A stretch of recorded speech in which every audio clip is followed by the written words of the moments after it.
गी, तुम पर FIR करवाऊंगी। ये मत समझो कि मेरे जानने वालों में सिर्फ तुम हो। मेरे हाथ बहुत ऊंचे हैं, और अगर तुमने मेरे साथ इस तरह की दुश्मनी मोल ली तो तुम किसी को मुंह दिखाने के काबिल नहीं रहोगे। इब्राहिम खानजादा उस पर मजीद चिल्लाते हुए उसे धमकियां देने लगा, मगर उस लड़की को किसी चीज की परवाह नहीं थी। जो चाहो करो, मुझे तुम्हारी कोई परवाह नहीं है।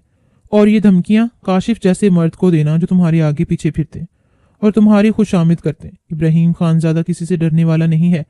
वो फोन काट कर कमरे में टहलने लगा। मीरू उसके चेहरे पर नागवारी के तासुरात देख चुकी थी। मीरू जानती थी कि उसका शौहर सख्त परेशानी में मुब्तला है, एक नाजायज बच्चे का बाप है। वो शख्स ये जानने के बाद मीरू को दिल में एक अजीब सी नफरत महसूस हुई थी। वो सोच भी नहीं सकती थी कि वो एक जानी शराबी से शादी कर चुकी है। वो एक तहज्जुद गुजार और 7 पर्दों में रहने वाली लड़की एक ऐसी शख्स की मलकियत में दी गई थी जिसका इस्लाम से तो क्या इखलाकियात से भी दूर दूर तक कोई ताल्लुक नहीं था। उस कॉल ने मीरू पर एक और इंकशाफ किया था कि उसका शोहर का सिर्फ एक औरत से नहीं बल्कि कई औरतों से ताल्लुक था। उसका दिल चाहा कि वो उससे साफ कह दे कि दोबारा उसके करीब आने की कोशिश भी ना करे। करीब तो वो यूं ही इसके नहीं आता था, लेकिन अब तो वो खुद भी उसके करीब नहीं जाना चाहती थी। सूप पीने के बाद वो गहरी नींद में जा चुका था, लेकिन पास पड़ा उसका मोबाइल मीरू की तवज्जो का मरकज बन गया था। जो बार बार स्क्रीन पर मैसेज दिखाता, स्क्रीन रोशन होती और उस पर एक नया मैसेज आता। मीरू खड़े खड़े वो पैगामात पढ़ने लगी। मोबाइल पर कोड था, लेकिन जैसे ही एक नया मैसेज आता तो उसका सारा मैसेज लिखा पढ़ा जा सकता था। फातिमा नाम से सेव नंबर से मैसेजेस रिसीव हो रहे थे। वही लड़की थी जो उसे धमकियां दे रही थी, अगर तुमने मेरे बच्चे को कबूल नहीं किया तो बर्बाद कर दूंगी तुम्हें मैं। अगर ये लगता है कि तुम्हें मैं खुद को साबित नहीं कर सकूंगी तो मेरी जान DNA टेस्ट करवाऊंगी और तुम्हारी ऐसी की तैसी कर दूंगी। वो लड़की बाजारी जुबान में बातें करती इब्राहिम खानजादा को धमका रही थी, जबकि मीरू सोच रही थी कि अब ये मामला किस तरफ जाएगा। क्या वो उसकी सौतन को अपना लेगा? क्या उस बच्चे को अपना नाम देगा जो एक नाजायज रिश्ते के नतीजे में इस दुनिया में आ रहा था, या फिर वो उसे छोड़कर मीरू को अपना लेगा? वो नफी में सर हिलाती आंसू भराई आंखों से इब्राहिम को देख रही थी। खूबसूरत वजीहा चेहरा, दुनिया भर की मासूमियत चेहरे पर सजाए वो सो रहा था। उसे उस शख्स से घिन आने लगी थी। काश ये मुझसे दूर चला जाए, मीरू ने दिल ही दिल में दुआ की थी। उसने अपना चमकीला भड़कीला लिबास उतारा और एक मामूली सा लिबास पहन लिया। अब वो अपने शोहर को लुभाने के लिए कोई कोशिश नहीं करना चाहती थी।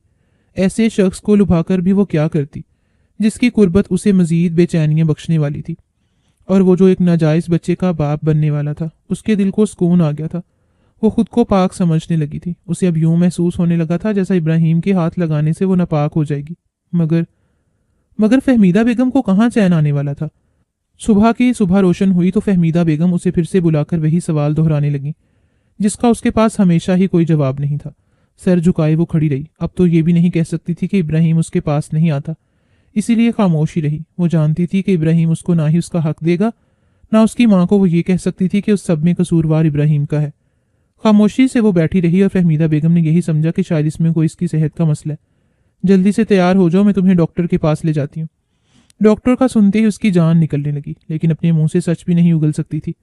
फहमीदा बेगम के कहने पर चुपचाप तैयार हो गई। लेडी डॉक्टर ने उसे सर से पांव तक देखा और फिर बोली, आपकी बहू का चेकअप करके फिर ही कुछ कह सकती हूँ। वो कहती मीरू को अपने साथ ले गई। चेकअप करने के बाद फहमीदा बेगम पर एक और इंकशाफ हुआ था जिसे सुन फहमीदा बेगम हैरान रह गई थी। मिस फहमीदा, आप अपनी बहू को यहाँ क्यों लाई हैं? आपको अपने बेटे से बात करनी चाहिए। इस बेचारी को तो ये भी नहीं पता कि शौहर का ताल्लुक होता क्या है। ये तो कंवारी है, कंवारी लड़की माँ कैसे बन सकती है? अफसोस हुआ मुझे आप पर।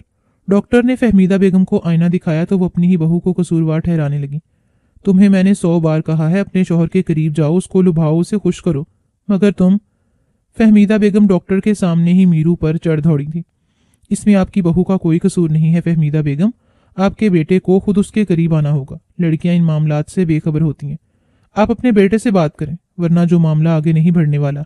एक औरत मर्द के करीब नहीं जा सकती। ये मर्द की फितरत में है कि पहल वही करता है, और यही कुदरत का कानून है। डॉक्टर के समझाने पर फहमीदा बेगम की अकल पर पड़ी किर्द पूरी साफ हुई और उन्होंने जाकर अपने बेटे से बात करने का फैसला किया।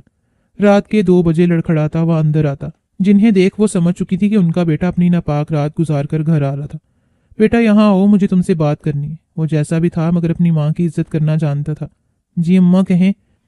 मैं आपकी कोई बात टाल सकता हूँ भला? नरमी से उनसे कुछ फासले पर खड़ा होकर बोला।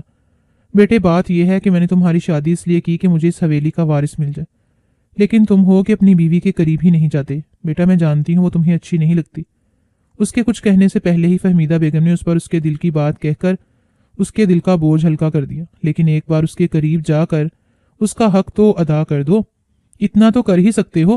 اپنی ماں کے لیے میں نے اپنی طرف سے بہت دیکھ بھال کر تمہاری شادی کی تھی، لیکن لگتا ہے تمہیں تمہاری بیوی پسند نہیں۔ تو کوئی بات نہیں، تم گھر کے باہر جو مرضی کرو، بس ایک بار اپنی بیوی کو اولاد دے دو، میں خوش ہو جاؤں گی، پھر تم سے کچھ نہیں کہوں گی۔ اپنی ماں کے سمجھانے پر اسے غصہ تو بہت آیا تھا، اس لڑکی پر جس نے ایک بار پھر اس کا پردہ اپنی ماں کے سامنے چاک کر دیا تھا، مگر وہ اسے بھی کچھ نہیں کہہ سکتا تھا۔ فہمیدہ بیگم نے اسے صاف بتا دیا کہ وہ اسے ڈاکٹر کے پاس لے کر گئی تھیں۔ ساری حقیقت سننے کے بعد اس نے سوچ لیا تھا کہ وہ جا کر اپنی بیوی کو اس کا حق اور اپنی بیوی کی وہ حسرت بھی پوری کر دے گا جو اس کی ماں کی شدید خواہش تھی۔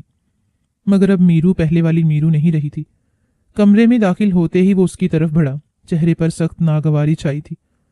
آؤ تمہیں وہ چیز دے دوں جس کی تمہیں حسرت ہے، آؤ میں تمہیں محبت کی بارش میں بھگو دوں۔ بہت شوق ہے تمہیں میرے قریب آنے کا، تم نے میری ماں کو بتایا کہ میں تمہارے قریب نہیں آتا، تمہیں تمہارا حق نہیں دیتا، میرے خلاف بھڑکایا ہے میری ماں کو تم نے، وہ نفرت انگیز لہجے میں بولا۔ ہسپتال والی بات کی حقیقت جاننے کے باوجود وہ اسے ہی الزام ٹھہرا رہا تھا، لیکن اب میرو میں ہمت آ گئی تھی۔ رات والی باتیں سننے کے بعد وہ کسی بھی چیز کی پرواہ کیے بنا اٹھی اور اس کے پاس آئی اور اس کی آنکھوں میں آنکھیں ڈال کر بولی، مجھے تمہارے قریب آنے کی اور تمہارے اس وارث کے گندے خون کی کوئی ضرورت نہیں ہے۔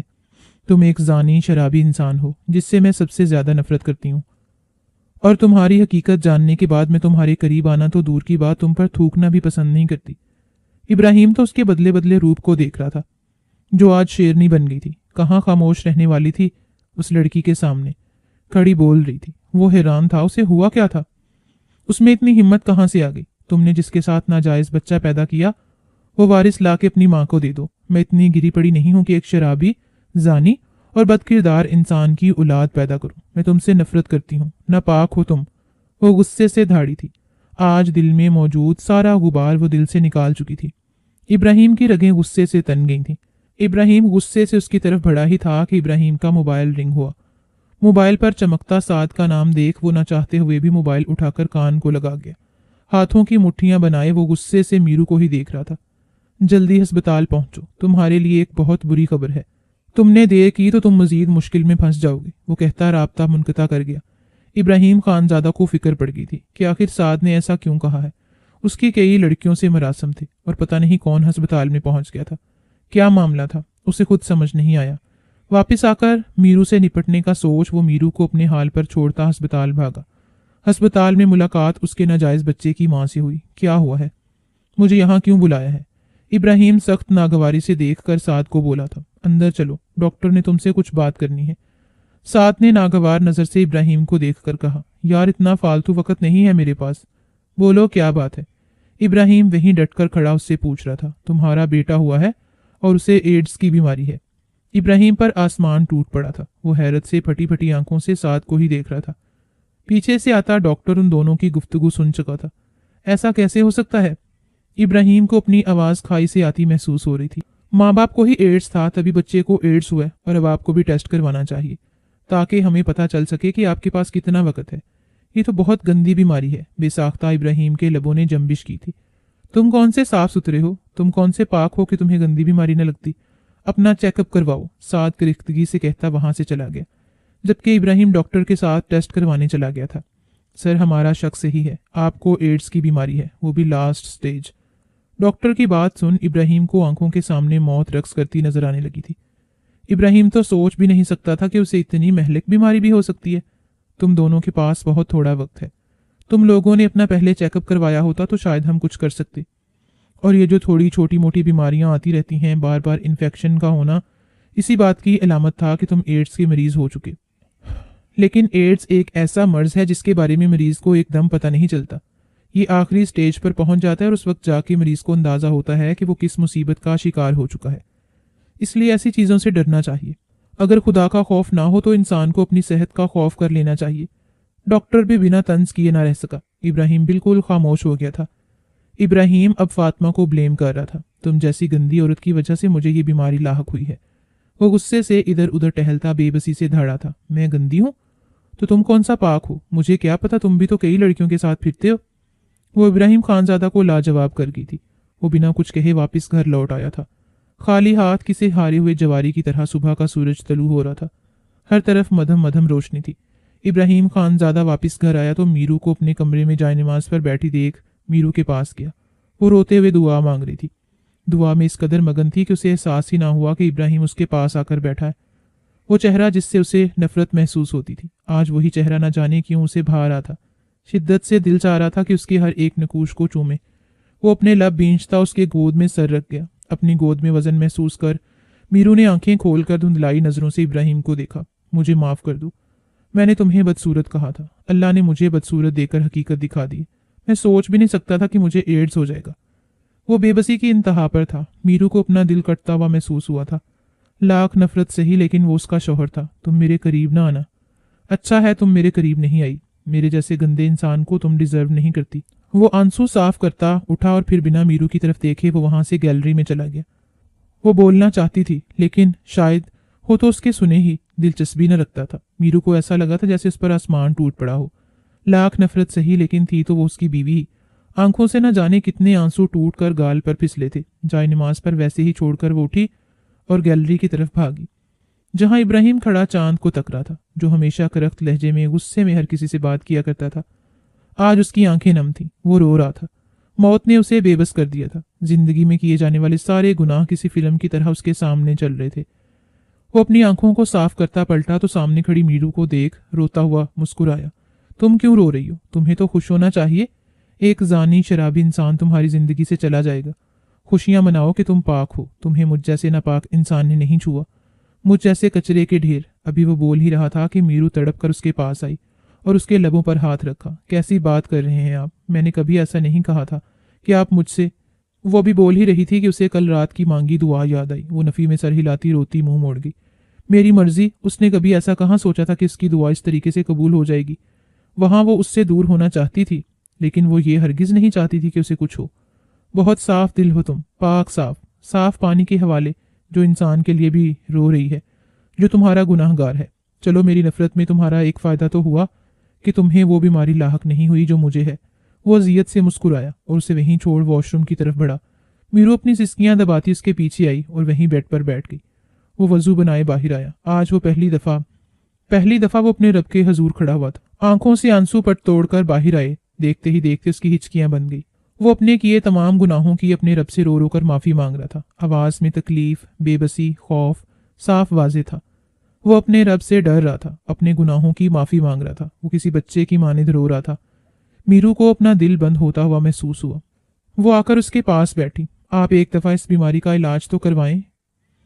आप इस तरीके से नहीं रोएं, अल्लाह पाक आपको सेहत देंगे। वो हिचकियों के दरमियान बामुश्किल बोली थी, जिस बीमारी में मैं मुब्तला हूं, अगर उसका इलाज हो जाए, कभी उसका इलाज हो सकता है। कितना खूबसूरत होना, जब मौत सामने आई है तभी अपने रब के हजूर सजदा रेज हुआ हूं, वरना अपने गुरूर तकब्बर में ऐसा चूर था कि अपने रब को भी भुलाए बैठा था। एक तंजिया मुस्कुराहट चेहरे पर आई। वो खुद पर हंस रहा था, खुद की बेबसी पर हंस रहा था। हमारा रब बहुत पाक है, बख्शने पर आए तो एक तवाइफ को भी बख्श दे। आप तो फिर उसके नेक बंदे हैं जो उसके सामने सजदा रेज हो गए। अल्लाह पाक ने कहा है, चाहे तुम्हारे गुनाह जमीन आसमान तक हों, एक बार अगर तुम मुझसे सच्चे दिल से तौबा कर लो तो मैं तुम्हारे तमाम गुनाह माफ कर दूंगा। बस आप उम्मीद ना हारें और उस रब से अपनी जिंदगी मांगे, सेहत याबी मांगे। उसके कंधे पर हाथ रखते हुए वो बोली। आंखों से मतवातर आंसू बह रहे थे। जिंदगी मांगू ताकि इन्हीं गुनाहों में वापस धुंसता चला जाऊं? अब जिंदगी नहीं, उस रब से माफी चाहिए। तुम तो रब की पाक बंदी हो, दुआ करो ना वो मुझे माफी दे दे। तुम बिल्कुल पाक हो, किसी फूल की मानिद। तुम हमारे रब से कुछ मांगोगे तो तुम्हें यकीनन दे देंगे। वो मीरू का हाथ पकड़े बेबसी से बोला, आप इस तरह बोलकर मुझे अजियत ना दें। मैं दुआ करूंगा और अल्लाह दुआ सुनने वाला है। मीरू उसके हाथ पर हाथ रखती मुंह मोड़ गई। इब्राहिम खान उठा और फिर रब से बात करने के घर से कुरान पाक ले बैठा। मीरू बस आंखों में आंसू लिए उसे ही देख रही थी। ये वही इंसान था जो अपने घमंड, चोर, गुरूर, तकब्बर से चलता था, गुनाहों के दिल में धुसा हुआ था। सही कहा था इब्राहिम ने, इंसान बहुत खुदगर्ज, अपनी मुश्किल में ही वो अपने रब को याद करता है। देखते ही देखते न जाने 2 महीने कैसे गुजर गए। उस रात तूफानी बारिश हो रही थी और कमरे में इब्राहिम का खांस खांस कर बुरा हाल था। मीरू ने 2 माह में न जाने कितने ही दरगाह पर होकर आई थी। रो रो कर अपने रब के सामने इब्राहिम के लिए सेहत याबी मांगी थी। आज भी वो अपने रब के सामने खड़ी उस बेबस इंसान के लिए रो रही थी جس نے اسے اپنی زندگی میں کبھی وہ مقام دیا ہی نہیں تھا جس کی وہ حقدار تھی۔ ابراہیم نے دھندلائی آنکھوں سے ایک نظر میرو کی طرف دیکھا اور پھر چھت کو گھورنے لگا۔ آنکھیں بند ہونے لگیں، لب حرکت میں آئے اور دیکھتے ہی دیکھتے اس کی روح پرواز کر گئی۔ کتنی چاہت کی تھی اس نے اپنے لیے زندگی مانگی تھی، کیونکہ وہ میرو سے معافی مانگنا چاہتا تھا، اس کے ساتھ زندگی گزارنا چاہتا تھا، اسے وہ خوشیاں دینا چاہتا تھا جن خوشیوں سے میرو کو ابراہیم خانزادہ نے دور کر دیا تھا۔ محض چند پل لگے تھے اس کی روح پرواز کرنے میں۔ میرو نماز پڑھ کر اس کے پاس آئی اور ہمیشہ کی طرح اسے سویا پا کر اس پر کچھ آیتیں پڑھ کر پھونک ماری۔ ابراہیم ہمیشہ میرو کے تہجد پڑھنے کے بعد خود بھی تہجد پڑھتا تھا۔ 2 مہینوں سے یہی ہوتا آیا تھا کہ میرو جب تہجد کی نماز پڑھ لیتی تو وہ ابراہیم کو تہجد کے لیے اٹھاتی تھی۔ آج بھی وہ اسے اٹھا رہی تھی۔ ایک بار ایک آواز میں اٹھ جانے والا ابراہیم بالکل ساکت لیٹا تھا، آنکھوں کے کونے نم تھے، مطلب وہ جاگ رہا تھا۔ ہاں، وہ کھانس رہا تھا۔ میرو کو یاد آیا۔ میرو اس کے پاس بیٹھی اور ہاتھ کی نبض پکڑ کر چیک کی۔ میرو بے یقینی سے نفی میں سر ہلاتی اٹھی، پیچھے پڑے سائڈ ٹیبل پر پاؤں لگا تو وہ نیچے زمین پر گری اور بآواز رونے لگی۔ اس کی رونے کی آواز سن کر فہمیدہ بیگم کمرے میں آئیں۔ وہ بھی اچھے سے واقف تھیں اپنے بیٹے کی حالت سے۔ وہ تو بس دن رات اپنے بیٹے کی سلامتی کی دعا کرتی تھیں۔ ان 2 مہینوں میں ابراہیم کو بدلتا دیکھا تھا انہوں نے۔ وہ اپنی ماں کے ساتھ ساتھ میرو کے ساتھ بہت محبت سے پیش آتا تھا۔ ان 2 مہینوں میں کوئی ایسا پل نہ تھا جس میں ابراہیم کی آنکھ خشک رہی ہو۔ وہ بس اپنے گھر اور کمرے کا ہو کر رہ گیا تھا۔ کمرے سے نکلتا تو گھر میں موجود باغیچے میں ٹہلتا رہتا، اور جب واپس کمرے میں آتا تو بس اپنے رب کے حضور کھڑا ہو جاتا اور قرآن پاک پڑھتا رہتا۔ بس بیٹا، رونا نہیں ہے۔ میرے بیٹے کی زندگی اتنی ہی لکھی تھی، رب نے مجھ سے چھین لیا میرا آخری سہارا۔ کاش میں نے اسے گناہوں کے دلدل میں پھنسنے سے بچا لیا ہوتا۔ کاش میں اسے وہ زندگی دے سکتی جو ہر ماں اپنے بیٹے کو دینا چاہتی ہے۔ دولت، شہرت، سب دے دیا، ایک نہ دے سکی تو اخلاق و تربیت۔ وہ بے بسی سے روتی میرو کو اپنے سینے سے لگائے بآواز رونے لگی۔ اپنے جوان بیٹے کا جنازہ انہوں نے اپنی آنکھوں کے سامنے اٹھتے دیکھا تھا، لیکن وہ خود کو مضبوط دکھانا چاہتی تھیں۔ میرو تو اسی دن مر گئی تھی جب ابراہیم خانزاد کا جنازہ گھر سے نکلا تھا۔ کتنی بار فہمیدہ بیگم نے اپنے رب سے دعا کی تھی کہ کاش ان کی عمر ان کے بیٹے کو لگ جائے، لیکن ایسا نہیں ہوا تھا۔ ابراہیم خانزادہ کے مرنے کے بعد فہمیدہ بیگم نے میرو کو کہیں نہیں جانے دیا۔ وہ اسے اپنی بیٹی مانتی تھی، اور میرو نے بھی اپنی ماں کہا تھا فہمیدہ بیگم کو۔ فہمیدہ بیگم کے لیے میرو بالکل ابراہیم کی سی تھی، جسے فہمیدہ بیگم کو اپنا بیٹا عزیز تھا، ویسے ہی اب ان کو میرو عزیز تھی۔ اس کی چھوٹی سی تکلیف پر ہی فہمیدہ بیگم تڑپ اٹھتی تھیں، تو وہاں دوسری طرف میرو بھی اپنی ماں کی چھوٹی سی تکلیف پر تڑپ جاتی تھی۔ فہمیدہ بیگم کو بس اپنے آخری سہارے کا انتظار تھا۔ وہ دن گن گن کر کاٹ رہی تھیں۔ ابراہیم خانزادہ کے جانے سے پہلے تو انہیں اس کی کمی محسوس نہ ہوتی تھی، لیکن جیسے ہی ابراہیم خان نے اس دنیا سے منہ موڑا، اس دنیا سے پردہ کیا، تب سے اسے اس کی کمی محسوس ہونے لگی تھی۔ وہ بس روز اسے واپس آنے کا کہتی۔ انہیں روتا دیکھ میرو بھی رونے لگتی۔ میرو نے بھی بہت بار اسے کہا تھا کہ وہ آ جائے، لیکن مقابل تو شاید ان کا امتحان لینے پر اترا تھا۔ روز روز وہ کال کرتا، اپنی بھابھی سے گھنٹوں گھنٹوں باتیں کرتا، اور اپنی ماں سے بھی۔ اسے تو جیسے میرو سے باتیں کرنے کا موقع چاہیے ہوتا تھا، کبھی ویڈیو کال تو کبھی وائس کال کی، بس اسے ہی دلچسپی تھی۔ فہمیدہ بیگم نے رجب کی دلچسپی میرو میں دیکھ کر ایک فیصلہ کیا تھا، بس انہیں رجب کے واپس آنے کا انتظار تھا۔ وہ جانتی تھیں انہوں نے میرو کے ساتھ زیادتی کی ہے، وہ اس زیادتی کا ازالہ چاہتی تھیں، وہ اپنی اس غلطی کی معافی اس سے مانگنا چاہتی تھیں۔ میرو کچن میں اپنے ہی کام میں مصروف تھی کہ حویلی کے باہر گاڑی رکنے کی آواز پر وہ چونکی۔